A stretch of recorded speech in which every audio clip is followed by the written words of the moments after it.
Nabi mengawal diri. Di sini Allah katakan walaupun itu halal di luar Ramadan, tapi dalam Ramadan jangan rafas. Tahan dulu, tahan ketika setelah berbuka. Ya, jadi jangan sampai dilakukan di siang Ramadan. Nah, dengan sahabat juga begitu, jangan nyerempet-nyerempet, karena biasanya kalau sudah duduk dengan satu lighting itu hilang kontrol. Salamun alaikum min rabbir rahim. Malaikat berkata, salam dari Tuhan kalian telah datang Allah Subhanahu wa taala. Begitu datang Allah, semua penduduk surga terdiam melupakan nikmat surga. Padahal nikmat surga itu dah best of the best itu Pak, itu enggak ada lagi itu yang bisa mengalahkan nikmat surga. Tapi begitu datangnya Allah, dalam hadis disebutkan semua penduduk surga terdiam, lupa dengan nikmat surga. Kenapa? Assalamualaikum warahmatullahi wabarakatuh. Banyak sekali pertanyaan jamaah, Ustadz kasih kami channel untuk kajian anak-anak muda. Di antara anak muda berasal dari Aceh, luar biasa. Channelnya Maulizul Akbar Nak. Tonton, subscribe, like, share, komen. Assalamualaikum warahmatullahi wabarakatuh.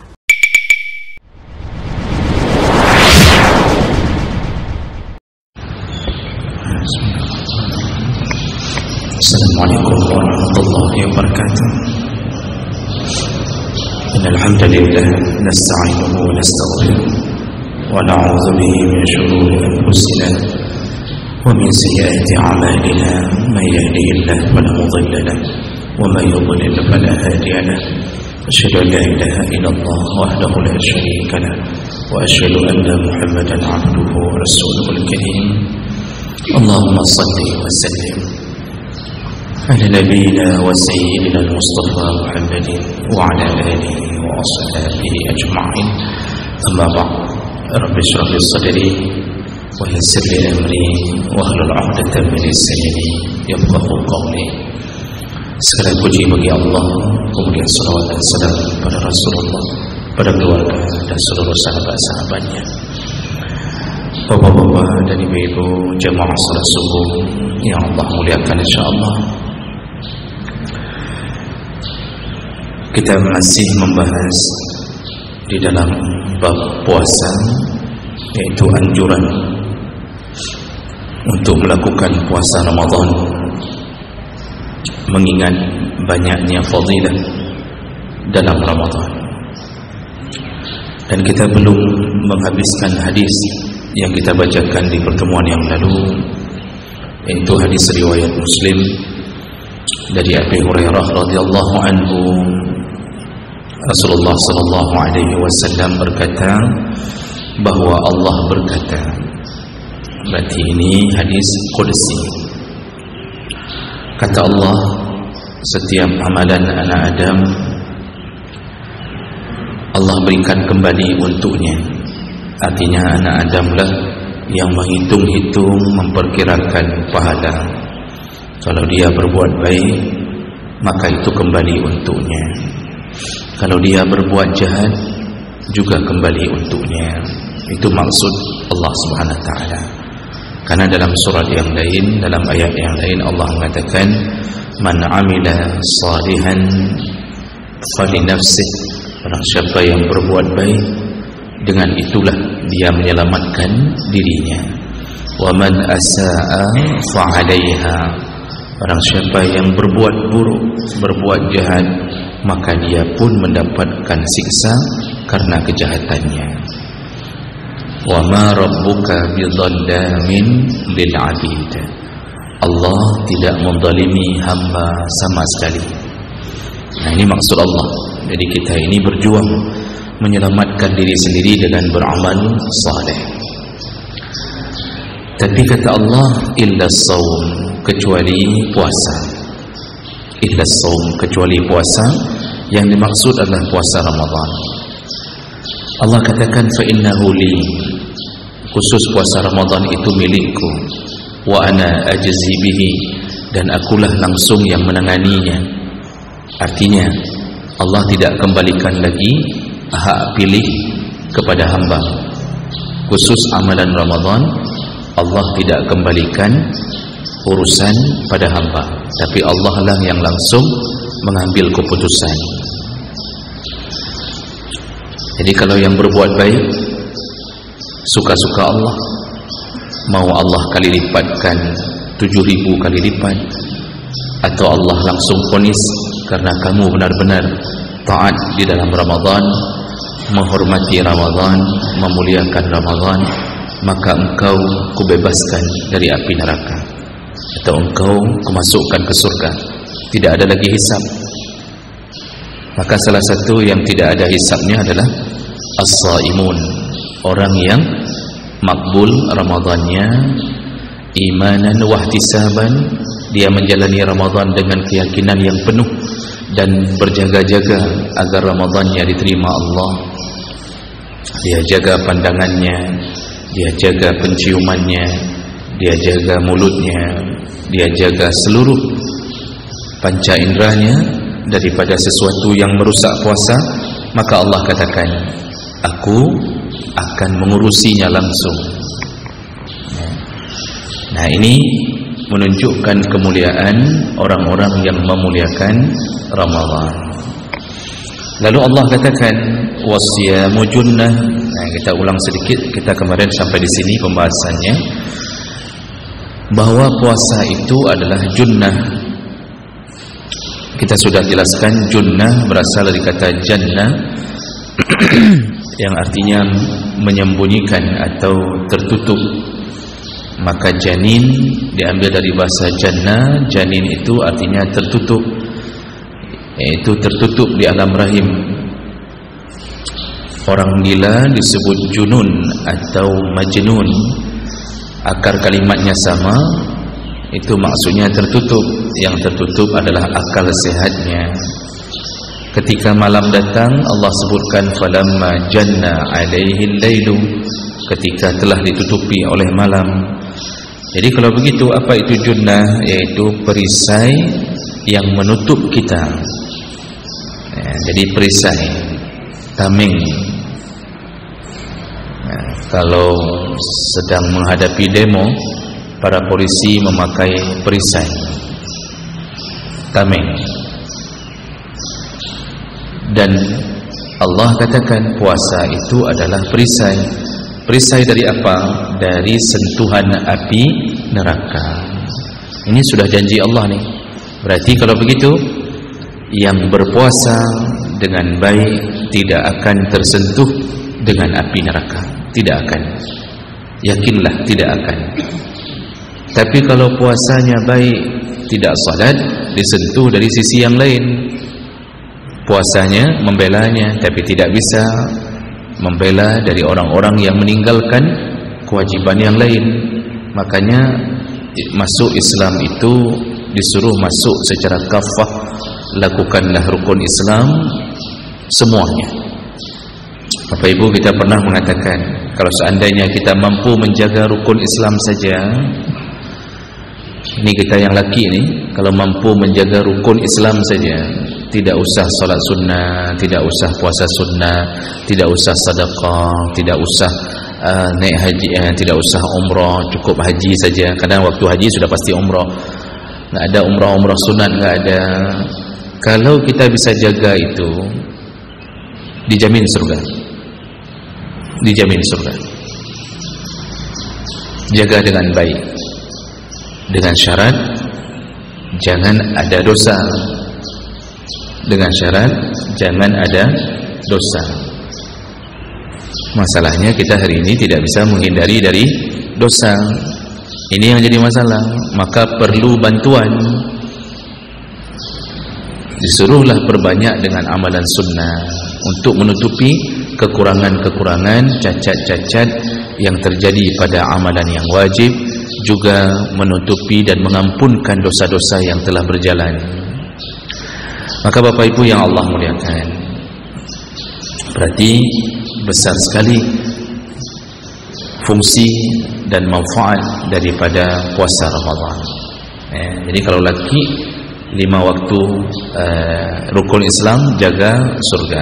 Kalau perempuan lebih kurang lagi, Pak. Ibu-ibu yang perempuan itu malah amalannya bisa lebih kurang dari yang laki, bisa masuk surga. Apa kata Rasulullah?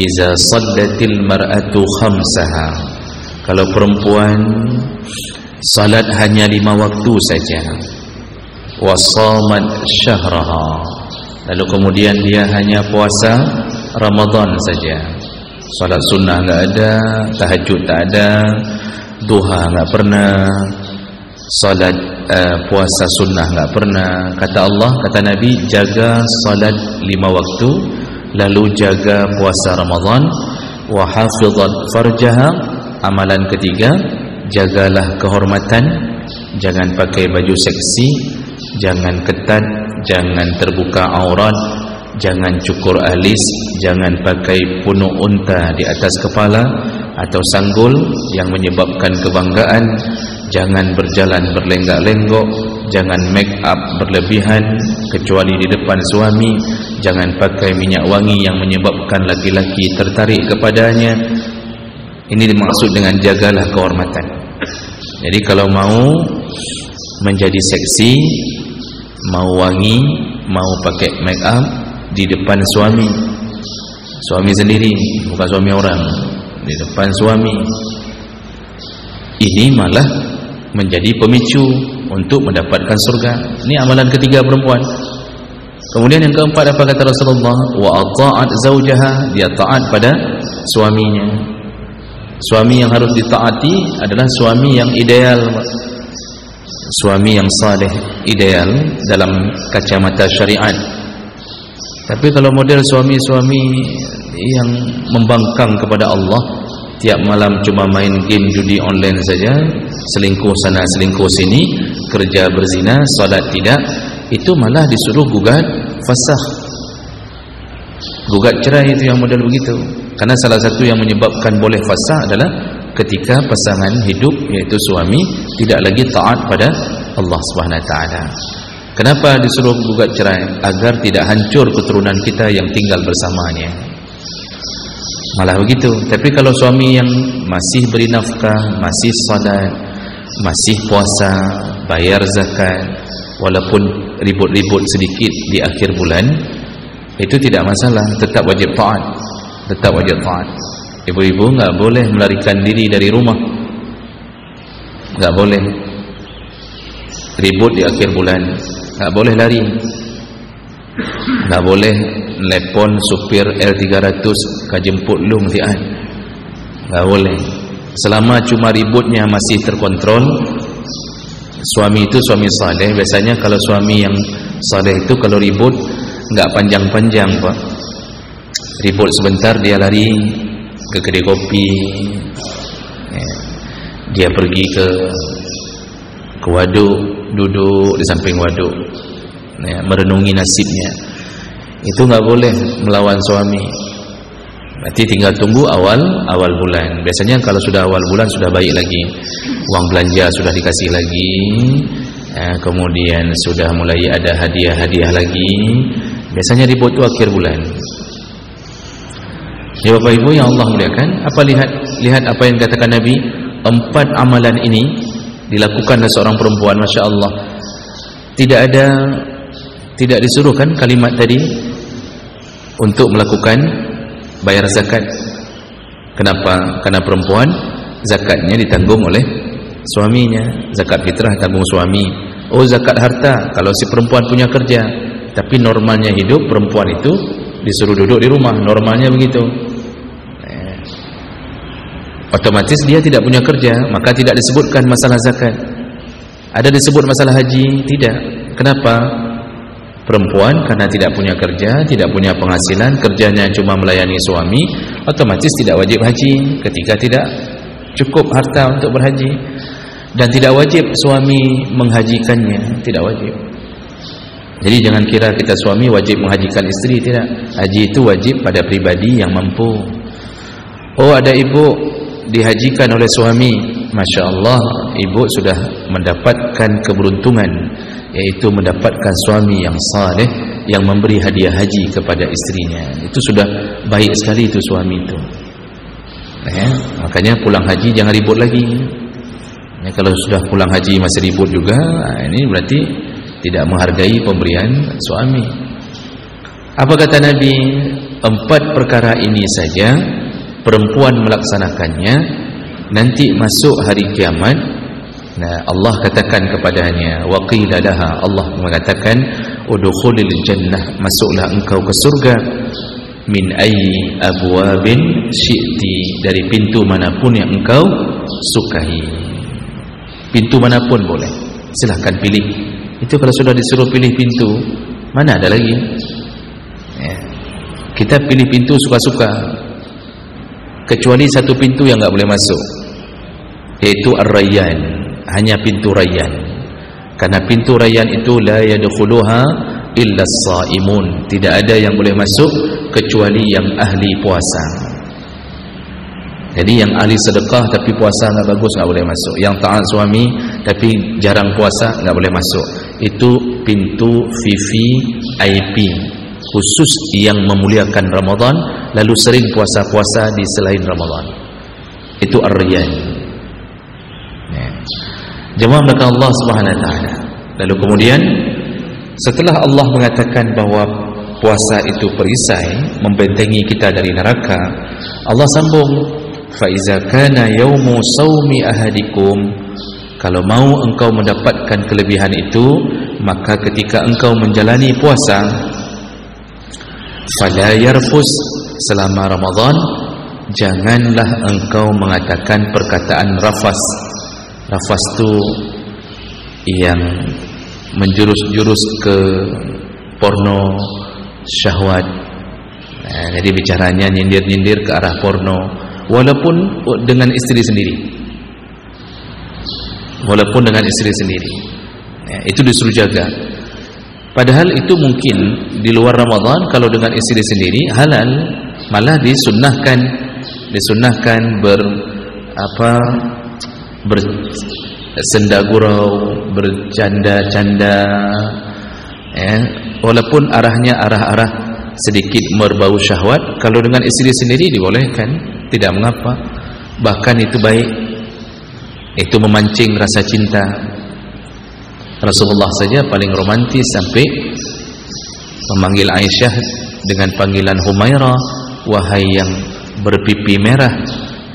Dalam Ramadan Aisyah mengatakan, karena Rasulullah sallallahu alaihi wasallam yuqabbiluni wa huwa shaim. Rasulullah itu bahkan menciumku, kata Aisyah, ketika bulan Ramadan, di siang Ramadan Rasulullah menciumku dan dia sedang puasa. Namun Aisyah menyambung hadis ini, di antara kalian, karena Rasulullah sallallahu alaihi wasallam yamliku kana ahadukum la yamliku irbah kama Rasulullah yamliku irbah. Kalian itu tidak mampu menahan syahwat seperti Rasulullah di siang Ramadan, maka jangan lakukan itu, kata Aisyah. Aisyah mau bilang Rasulullah romantisnya sampai terbawa di siang Ramadan, Pak. Sempat-sempatnya mencium istrinya. Mencium istri itu sunnah, Pak. Ya, mencium istri sunnah, mencium anak sunnah, mencium istri sunnah. Cium HP yang haram. Kok dicium-cium HP itu? Jadi dalam Ramadan pun dilakukan oleh Rasulullah. Ini menunjukkan apa? Sikap Rasulullah terhadap istri sampai romantis sekali. Tapi dilarang bagi selain Nabi, karena kita tidak mampu mengawal diri seperti Nabi mengawal diri. Di sini Allah katakan, walaupun itu halal di luar Ramadan, tapi dalam Ramadan jangan rafas. Tahan dulu, tahan ketika setelah berbuka, ya. Jadi jangan sampai dilakukan di siang Ramadan. Nah, dengan sahabat juga begitu, jangan nyerempet-nyerempet, karena biasanya kalau sudah duduk dengan satu letting itu hilang kontrol. Biasanya duduk dengan satu letting itu, model sekelas, sekantor, selevel. Jadi baik dipikir bahwa para ustaz ni jaim-jaim di depan bapak, ustaz jaga iman. jaga-jaga agar dihormati. Coba kalau sudah bertemu sampai bero tu, sudah bertemu Abi Fulan dengan Abi Fulan, Abuya Fulan dengan Abuya Fulan, ustaznya dengan ustaznya, itu Masya Allah hilang, itu hilang, kontrol tu hilang, bicara pun lepas. Tapi kalau dengan jamaahnya enggih, jadi model jaga itu memang begitu gaya hidup kita. Wala yaskhab, lalu Allah sambung, kalau mau dihindari dari neraka, dapat pahala yang banyak, maka jangan yaskhab, jangan caci maki. Selama Ramadan tahan diri dari syahwat, tahan diri dari kemarahan, sampai Allah menasihati. Ini langsung kalimat Allah, fa in sabahu ahadun, kalau ada orang yang mencacimu. Kita enggak mencaci, kita jaga betul buat dalam Ramadan. Enggak ada pun niat kita untuk caci-caci orang. Rupanya dipancing oleh orang. Fa in sabahu ahadun, ketika engkau dicaci orang, au qatalahu, atau mengajaknya bertengkar. Ngajak bertengkar di tengah jalan, dia serempet mobil kita, lalu dicacinya kita lagi. Kalau dalam Ramadan, apa yang harus kita lakukan? Ini petunjuk dari Allah. Kata Allah, falyakul, cukuplah engkau mengatakan inni shaim, inni shaim. Katakanlah, aku sedang puasa, aku sedang puasa. Jadi kalau diajak bertengkar oleh orang, bilang saja, "Nakay maaf, lu dengan puasa." Maksud kalimat itu pertama, kita mencoba menyelamatkan besarnya Ramadan dibandingkan kecilnya perbuatan tersebut. Jadi kita diuji ni, dibisik-bisik oleh syaitan, katumbuk uju, kahambu juga tumbuh uju, katipak uju boleh tiga, kan begitu. Dibisik-bisik kita. Nanti dibisik juga dalam hati kita, baik fikir dia ji hebat tak ji, jangan dia fikir hebat kali dia. Kata-kata juga. Begitu kata syaitan. Syaitan pakai bahasa Aceh waktu dia mengajak kita, Pak. Main fikir syaitan tidak bisa bahasa Aceh. Dipanasinya kita. Hampir nih, tangan sudah tergenggam nih, mulut sudah mau keluar kalimat yang indah-indah dalam bahasa Aceh. Kita sudah hafal itu dari kecil, Pak. Sudah hafal itu, lengkap kita hafal. Tapi ketika Allah mengatakan tahan, cukup katakan aku sedang puasa.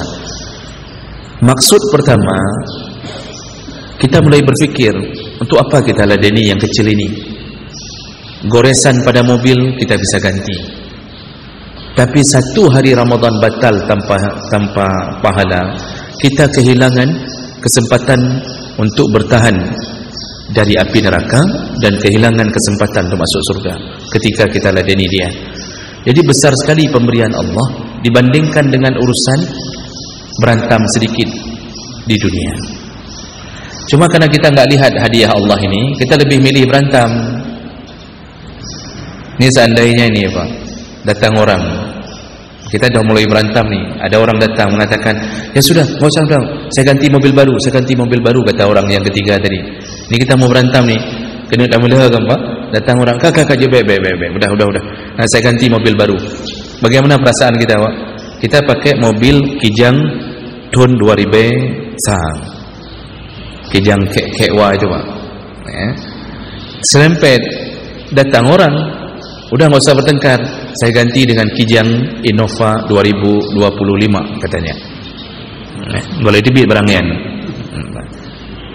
Begitu kita tahu bahwa dijanjikan Kijang Innova yang lebih tinggi, lebih baru, langsung kita mengatakan, okey, baik, kaji hana masalah ni, kaji. Selesaikan, Pak. Ternyata kita begitu diberi hadiah oleh manusia, kita selesaikan masalah. Alah, udahlah. Kata orang itu, menyokong mula, kalau kamu berantem tak dapat Kijang ini. Tapi kalau kamu bisa tahan, saya kasih, ganti Kijang yang lama. Langsung kita berhenti. Okey, aman, insyaAllah. Sudah, kamu maaf, peluk-pelukan, sudah maaf-maafkan. Itu baru hadiah dari manusia.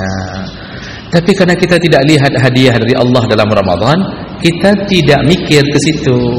Kita lebih menghancurkan Ramadan kita dibandingkan dengan perbuatan kecil mengajak atau meladeni orang yang pakat mupaki. Nah, di sinilah yang perlu kita tanamkan baik-baik. Besar sekali pahala dari Allah dibandingkan dengan pemberian manusia. Itu maksud pertama, jangan lawan orang caci maki. Maksud kedua adalah kita sekaligus ingin mengatakan kepada orang, saya bukan tidak sanggup untuk berantam. Kan hae lu mele. Lu memang tukang mele, saya memang tukang berantam. Itu di kampung saya tu saya ketua premannya. Kata seakan-akan kita mengatakan itu. Tapi karena saya memilih menjaga Ramadan, mohon maaf saya tidak ladeni.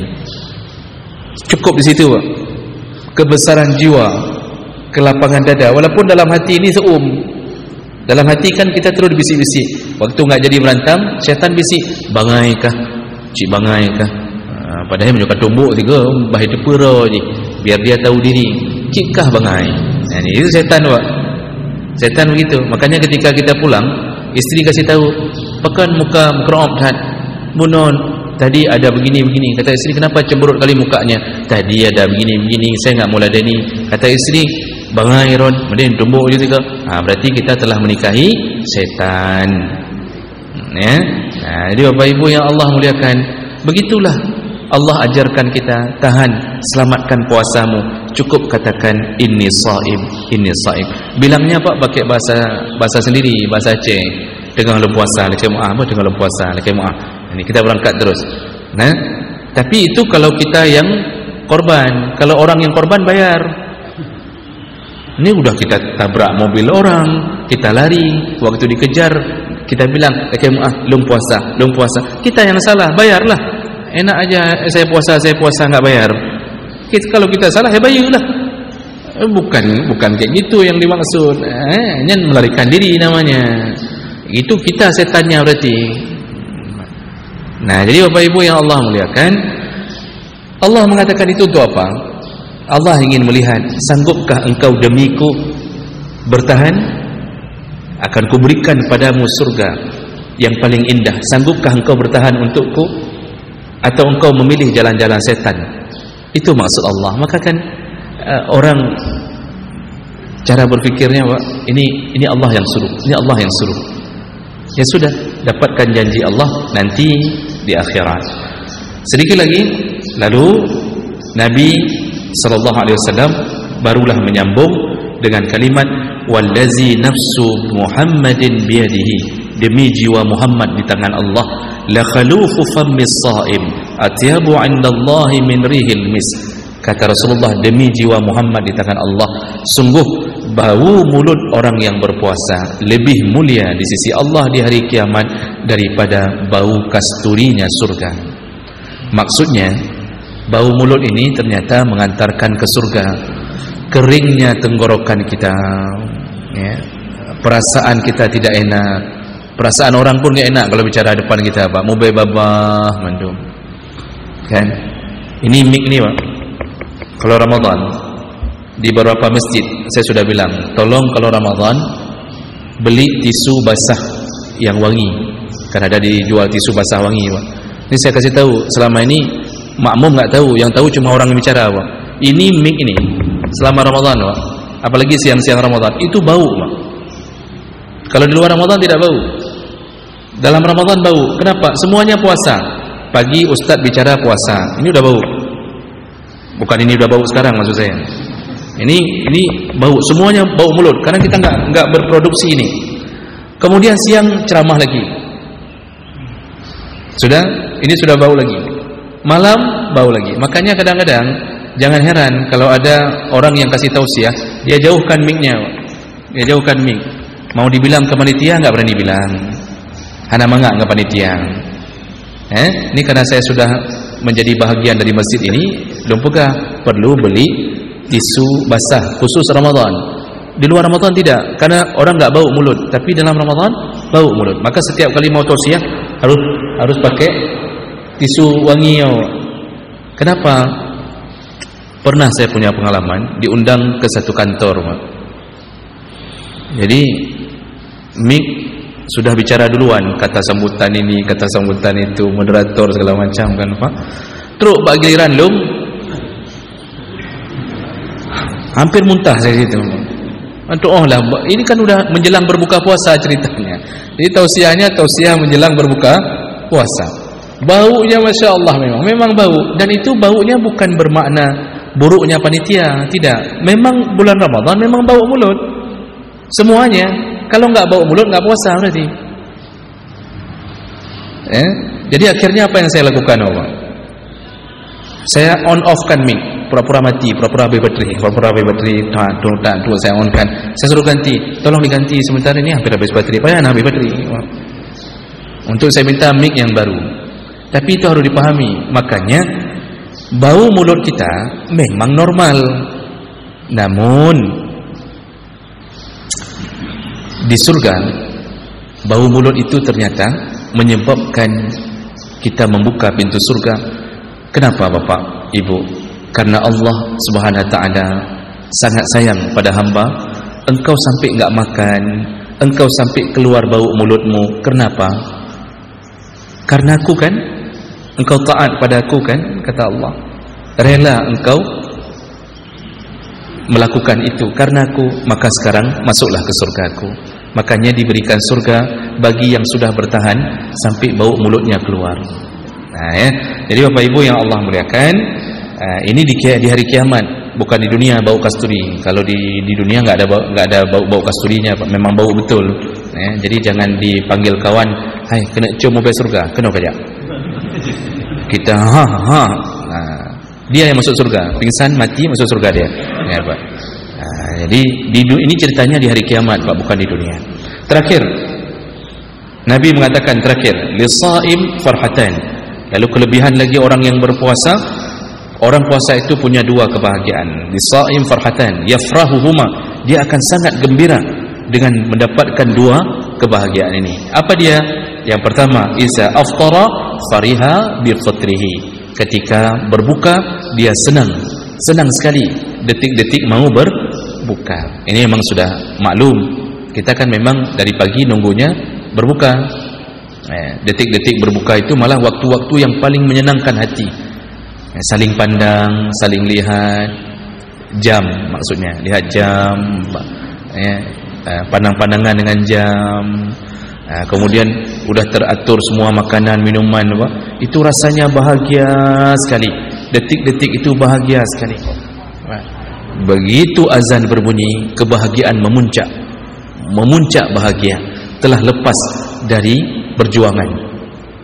Itu di dunia. Lalu Nabi mengatakan ada satu kebahagiaan lagi, yaitu wa iza laqiya rabbah fariha bisawmih. Nanti yang lebih hebat lagi, ketika engkau bertemu dengan Tuhanmu, maka engkau akan berbahagia dengan puasamu. Kita waktu berjuang habis imsak sahur, yang kita tunggukan maghrib, Pak. Adakah keraguan kita menunggu maghrib?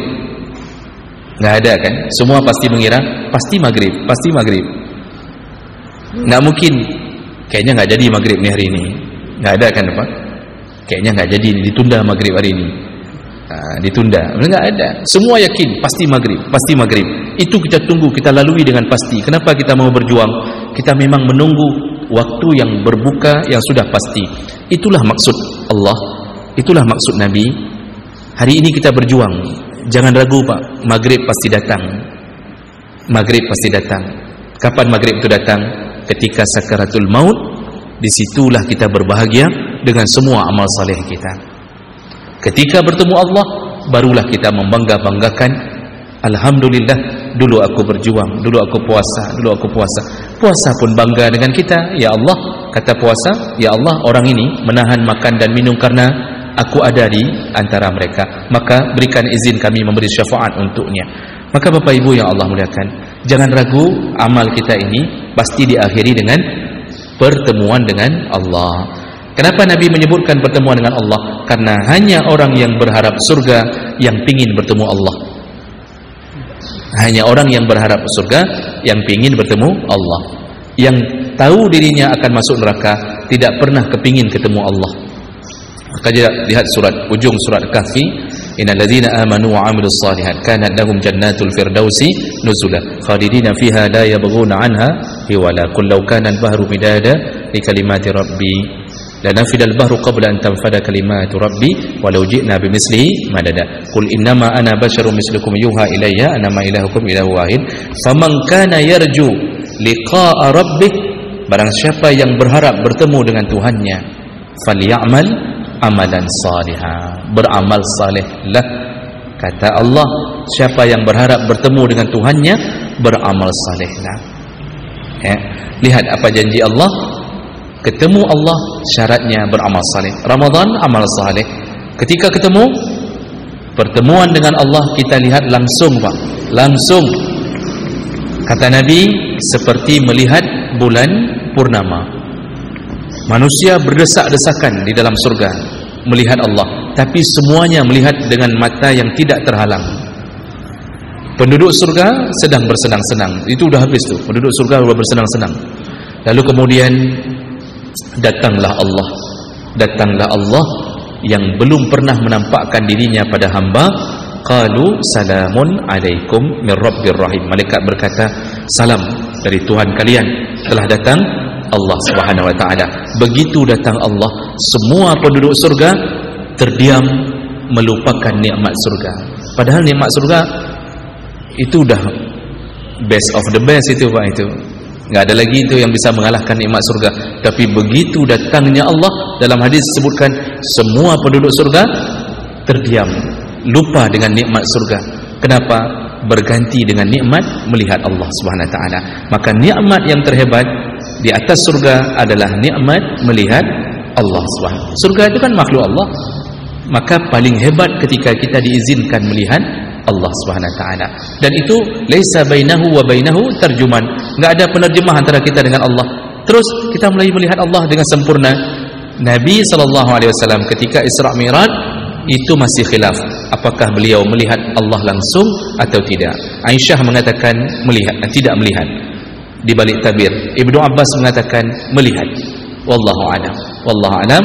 Nabi Musa tidak diizinkan melihat Allah, hanya diizinkan berbicara. Kita nanti masuk surga, lihatlah Allah, sempurnanya nikmat adalah melihat Allah. Mudah-mudahan Ramadan kita membawa semua kenikmatan itu.